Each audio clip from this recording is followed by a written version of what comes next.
ಬೆಂಗಳೂರಿನ Shantinagar, Wilson garden, dairy circle, Madiwala, Bommanahalli, silk board, electronic city ಸೇರಿದಂತೆ ಪ್ರಮುಖ ಕಡೆ ಭಾರೀ ಮಳೆಯಾಗಿತ್ತು. ಆದರೆ ಈಗ ಮಳೆ ಕಡಿಮೆ ಆಗಿದ್ರೂ ಕೂಡ ಮಳೆ ಉಂಟು ಮಾಡಿದ್ದ ಅವಾಂತರ ಮಾತ್ರ ಇನ್ನೂ ಹಾಗೆ ಮುಂದುವರೆದಿದೆ. ರಾತ್ರೋರಾತ್ರಿ ಏಕಾಏಕಿ ಸುರಿದ ಮಳೆಗೆ ಸಾರ್ವಜನಿಕರು ಪರದಾಡ್ತಾ ಇದ್ದು, ಹಲವು ಕಡೆ ವಾಹನದ ಒಳಗೆ ನೀರು ನುಗ್ಗಿ ನಡು ರಸ್ತೆಯಲ್ಲೇ ವಾಹನ ಸವಾರರು ಪರದಾಡ್ತಿದ್ದಾರೆ. ಇನ್ನು ವಿಲ್ಸನ್ ಗಾರ್ಡನ್ನಲ್ಲಿ ತಗ್ಗು ಪ್ರದೇಶಗಳಿಗೆ ನೀರು ನುಗ್ಗಿದ್ದು ಜನಜೀವನ ಸಂಪೂರ್ಣವಾಗಿ ಅಸ್ತವ್ಯಸ್ತಗೊಂಡಿದೆ. ವಾಹನಗಳೆಲ್ಲ ನೀರಿನಲ್ಲಿ ತೇಲಿದಂತೆ ಕಂಡುಬರ್ತಾ ಇದೆ. ಮತ್ತೊಂದು ಕಡೆ 3 ಅಡಿ ನೀರಿದ್ರೆ ಇನ್ನು ಕೆಲವೆಡೆ 5 ಅಡಿಯಷ್ಟು ನೀರು ನಿಂತಿದೆ. ಕೆಲವೆಡೆ ಮಳೆ ನೀರಿನಿಂದ ಜಲಾವೃತಗೊಂಡಿದ್ದ ರಸ್ತೆಗಳು ನಿಧಾನವಾಗಿ ಯಥಾಸ್ಥಿತಿಯತ್ತ ಮರಳ್ತಾ ಇದೆ.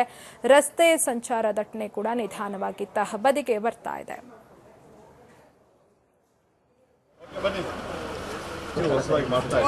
ಅದೆಲ್ಲ ಮಾಡಿಸ್ಬೇಕಲ್ಲ ಸರ್, ನೀವು ಮಾಡ್ತಾ ಇದೀವಿ ಅಮ್ಮ. ಈಗ ಯಾರು ಮಾಡಲಿಲ್ಲ, ಈಗ ನಾವು ಹೊಸ ಬ್ರಿಡ್ಜ್ ಮಾಡ್ತಾ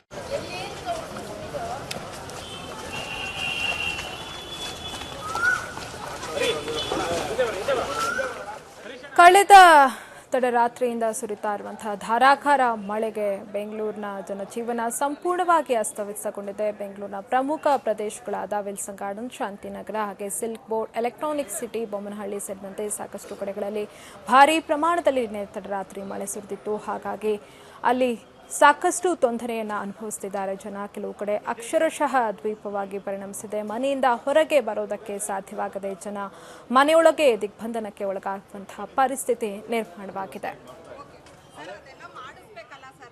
ಮಾಡ್ತಾ ಇದೀವಿ ಅಮ್ಮ. ಈಗ ಯಾರು ಮಾಡಲಿಲ್ಲ, ಈಗ ನಾವು ಹೊಸ ಬ್ರಿಡ್ಜ್ ಮಾಡ್ತಾ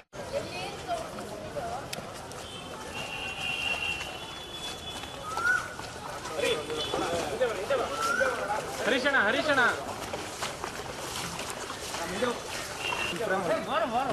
ಬೇಜಾರು ಮಾಡ್ಕೊಳ್ಳಲ್ಲ ಈ ಟೈಮಲ್ಲಿ.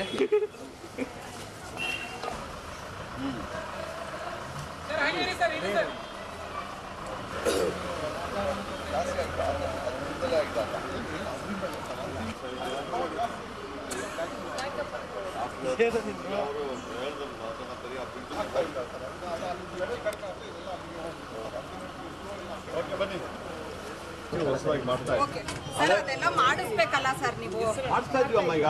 ಈಗ ಯಾರು ಮಾಡಲಿಲ್ಲ, ಈಗ ನಾವು ಹೊಸ ಬ್ರಿಡ್ಜ್ ಮಾಡ್ತಾ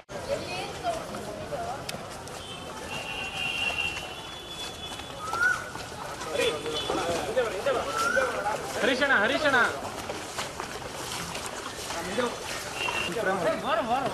ಬೇಜಾರು ಮಾಡ್ಕೊಳ್ಳಲ್ಲ ಈ ಟೈಮಲ್ಲಿ.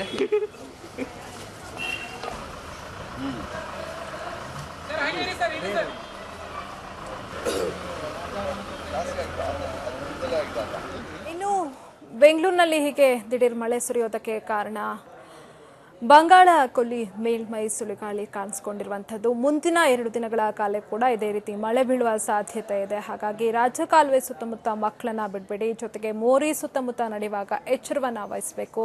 ಹಾಗೆ ಮರಗಳು, ವಿದ್ಯುತ್ ಕಂಬಗಳು ಇರೋ ಕಡೆ ಎಚ್ಚರವನ್ನು ವಹಿಸಬೇಕು ಅಂತ ಈಗಾಗಲೇ ಸೂಚನೆಯನ್ನು ನೀಡಲಾಗಿದೆ.